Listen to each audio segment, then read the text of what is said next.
In this video, we're going to evaluate if functions when x equals 0, when x equals 3, and when x equals a plus 3.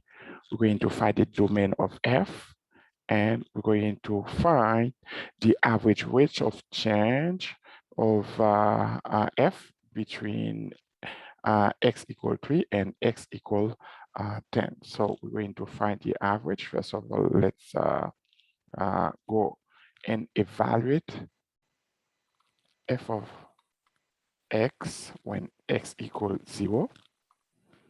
You need to substitute x for 0. Instead of having square root of x, we have square root of 0 over 0 plus 1. Square root of 0 is 0, and 0 plus 1 is 1. 0 divided by any number, non-zero number. So 0 divided by any non-zero number is simply 0. F of 3, we go back in the functions. We substitute x for 3, so square root of 3 over 3 plus 1.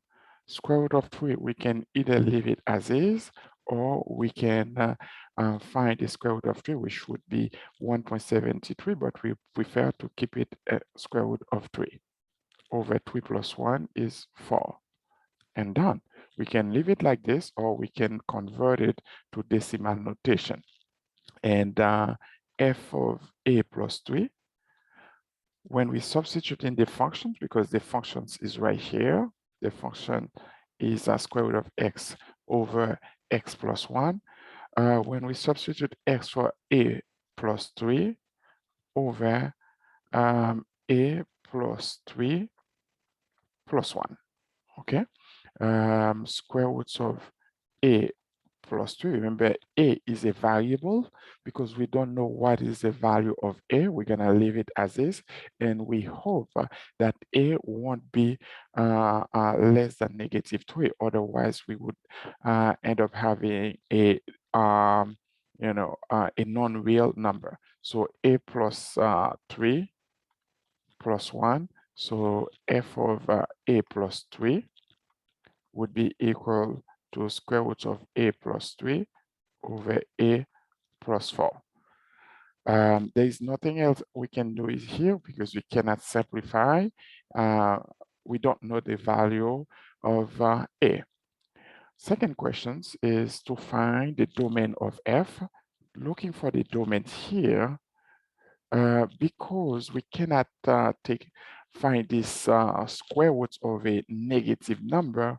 We know, looking at the numerator, x cannot be negative. So we know x cannot be negative. At least x should be 0 in the numerator. But in the denominator, x can be -1 and up, because cannot be -1. X cannot be -1 in the denominator, but you see in the numerator, x can be only 0, okay? Because if it's negative, then it's gonna be non-real number. So we conclude that the domain here, what's the smallest value x can take, here is 0 and to the infinity, okay? So that would be the domain of f. The third question they ask us to find here is the average rate of change.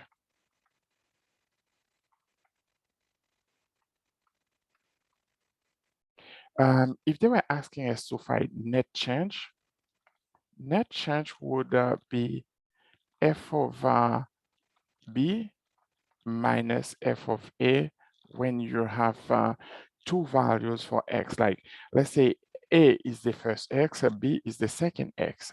But when they ask you for the average rate of change, the formula would be f of is the net change divided by the difference between these two values. So f of b minus f of a over b minus a. Let's say right here, a is 3 and b is 10.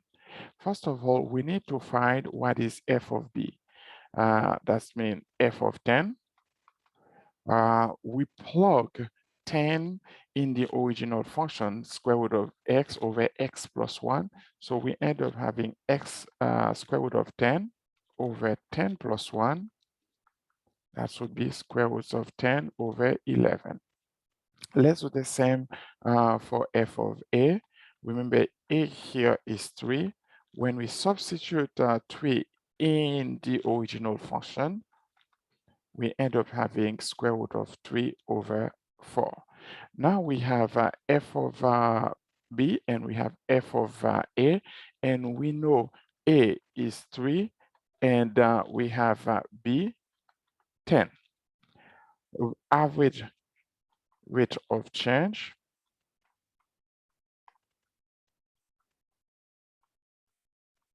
would be equal. F of b is square roots of 10 over 11 minus square roots of 3 over 4 divided by 10 minus 3. So we end up having square roots of 10 over 11 minus square root of 3 over 4 over 7. Now, what we can do is to multiply the numerator and the denominator by 1/7, or we can consider having a fraction divided by a fraction. So remember, if you have a fraction divided by another fraction, we keep the first fraction as is and we multiply by the reciprocal of the second fraction. So we can do the same here by consider these two as a fraction. So we're gonna keep square roots of 10 over 11 minus square roots of 3 over 4 times 1 over 7, because the second fraction here is 1 over 7. Now we can leave it like this. We can distribute the 7, or we can leave it as 7 times square root of 10 over 11 minus square root of 3 over 4. And that would be the average rate of change of a function between a value, the first value that we would call a, and the second value that we call b. Here in this example, a is 3 and b is 10. Hope this help you to better understand how to evaluate a function for a certain value of x and how to find the domain of a function, especially a rational functions, a mix of rational functions and radical functions, and how to find the average rate of change between two values. Have a good day.